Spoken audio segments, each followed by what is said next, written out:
We want to start off by saying this episode contains some pretty graphic stuff, so if you're not up for that, you can best go to one of our other episodes. Still here?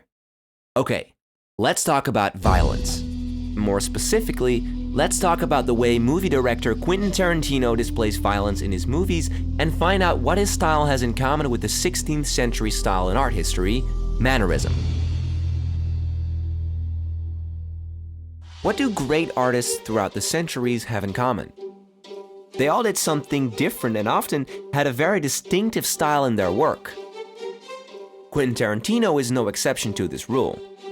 Whether you missed the opening title or not, you'll immediately know that you're watching a Tarantino movie. There are a lot of factors that make his work so recognizable, like trunk shots. And we could do an entire series analyzing them, but for now, let's focus on his use of violence. When it comes to this subject, two things stand out. 1. There's a lot of it. 2. It's really brutal, and a little over the top maybe. Take this scene from Kill Bill 2, for example.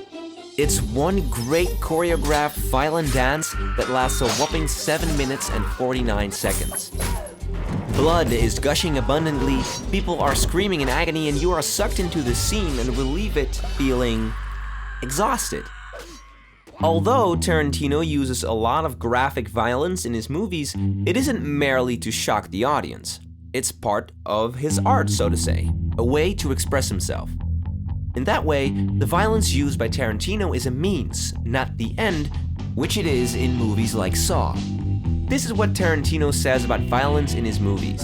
I think in particularly when it comes to the violence, I think the main reason is the fact that I'm so unapologetic about it. I'm a cheerleader towards violence in cinema.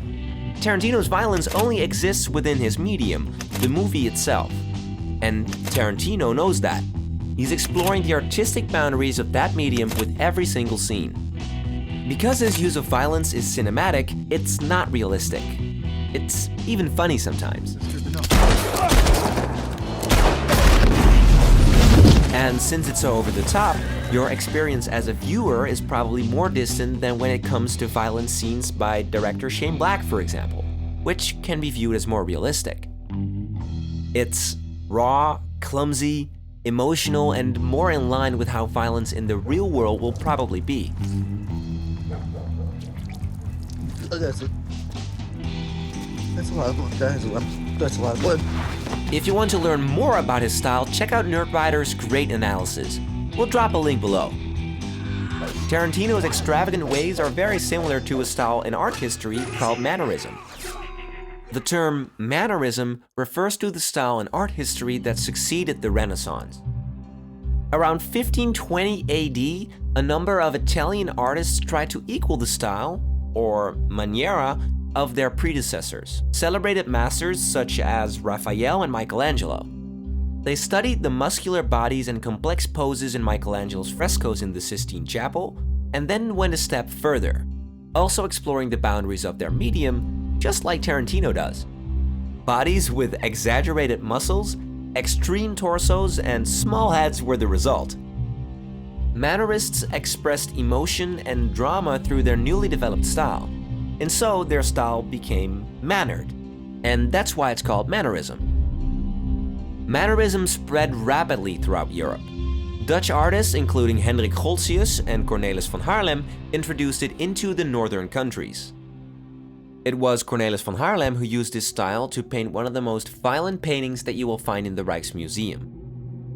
In this distorted Mannerist style, he depicts one of the most disturbing scenes from the Old Testament, the Massacre of the Innocents, painted in 1590. When Herod, the king of Judea, learned that a child destined to become king of the Jews would be born in Bethlehem, he ordered the slaughter of all boys under the age of 2. The painter portrayed the massacre as a gruesome nightmare. He chose to leave nothing out.